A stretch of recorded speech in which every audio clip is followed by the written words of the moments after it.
میرا جو ابتدائی زمانہ طالب علمی کا گزرا ہے وہ احناف کے پاس ہے. ان کے مدرسے میں ہم جہاں پڑھتے تھے دیہات کا مدرسہ تھا, باورچی نہیں تھا. اور جو دیہات کے گھر ہوتے ہیں انہوں نے یہ کہہ رکھا تھا ہمارے استاد جی کو کہ ہم روزانہ 2 بچوں کا کھانا دیں گے, کسی نے ہم 3 بچوں کا کھانا دیں گے, کوئی ہم 1 بچے کا کھانا دیں گے, لیکن ہمارے گھر سے بچے کھانا لے کر جائیں. استاد جی نے گھر باندھ دیے, اوے بھائی خلیل تیری ڈیوٹی اس گھر سے کھانا لانے کی, جنید تیری ڈیوٹی اس گھر سے کھانا لانے کی. سب روز کھانا لاتے. استاد جی کے پاس ایک بڑا سا پتیلا ہوتا تھا. اب پورے گاؤں میں کوئی ساگ پکا رہا ہے, کوئی دال پکا رہا ہے, کوئی گوشت پکا رہا ہے, کوئی سبزی پکا رہا ہے, کوئی آلو بنا رہا ہے, کوئی کڑی بنا رہا ہے, کوئی کیا بنا رہا ہے. جو بھی لاتا استاد جی اسی پتیلے میں ڈال دیتے, پھر اس کو مکس کرتے. تو چیز بری نہیں ہوتی تھی, لیکن اگر کوئی پوچھ لے کہ آج تم نے کیا کھایا ہے تو ہم کسی کو بتا نہیں سکتے تھے کہ ہم نے کیا کھایا ہے. بہرحال وہ ایک مرغوبہ سا ہوتا تھا کسی چیز کا, لیکن ذائقے میں بھی بری نہیں ہوتی تھی, لیکن ہم بتا نہیں پاتے کہ آج کیا کھایا ہے. یہ جو آپ لوگوں نے دیکھا ہوگا مولویوں کی توندیں باہر نکلی ہوتی ہیں, گردنیں بھی کافی موٹی ہوتی ہیں, اس کے پیچھے اصل یہی راز ہے.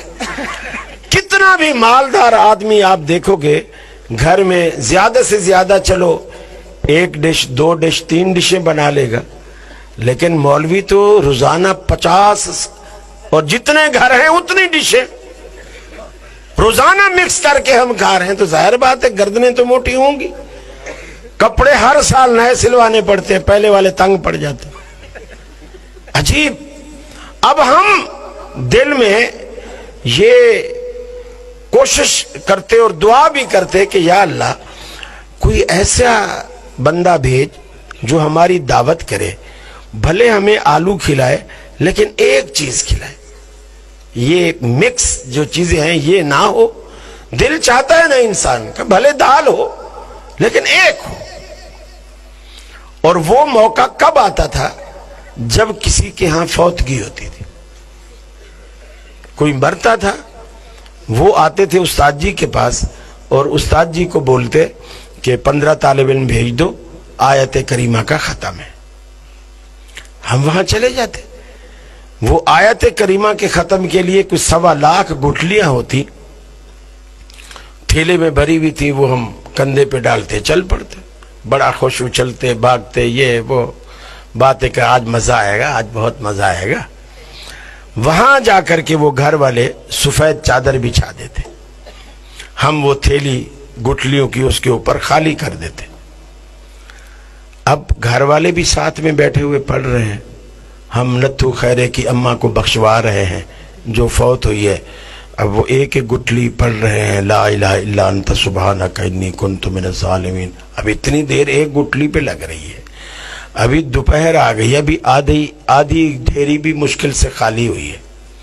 اب ہم اسے گھر والے سے کہتے کہ بھائی کوئی پانی وانی تو لاؤ, کافی دیر ہوگی, پیاس لگی ہے, پانی وانی لاؤ. یقین مانیے میں آپ کو اندر کی بات بتا رہا ہوں, جب وہ گھر والا اس مجلس سے اٹھ کر پانی لینے کے لیے جاتا, ہم سارے طالب علم ایسے چلو بھرتے, لا الہ الا انت سبحانک, لا الہ الا انت سبحانک. اب وہ جیسے جگ پانی کا لے کر آیا, ڈھیری ساری خالی, ساری ڈھیری خالی. اب وہ جو ہمارا استاد جی ہوتا یا مانیٹر ہوتا جو بھی, وہ بھی کہتا ماشاءاللہ بچوں نے بڑی ہمت کی جی, بس جلدی سے دسترخوان لگاؤ, ابھی ظہر کا ٹائم بھی ہونے والا ہے, پھر اس کے بعد ہماری پڑھائی بھی شروع ہونے والی ہے. اب دسترخوان لگتا, ہم کھانا کھاتے. وہی کسی نے آلو گوشت بنایا ہوتا, کسی نے صرف گوشت بنایا ہوتا, بڑا مزہ آتا. اب مزے کی بات آپ کو بتاؤں, جب ہم وہ گوشت روٹی کھا کر مزہ صحیح اگر آیا ہوتا, وہاں سے جب نکلتے, اللہ کی قسم ان کے گھر سے لے کر مدرسے تک پورا راستہ یہی دعا کرتے, اللہ کرے ان کا کوئی اور مرے, اللہ کرے ان کا کوئی اور مرے. کیوں اور مرے گا تو پھر ہمیں دعوت کریں گے نا، پھر مزہ آئے گا. اور اگر کسی نے مدرسے جیسا کھانا کھلایا ہوتا تو پھر ہم کہتے خدا کرے ان کا کبھی نہ مرے.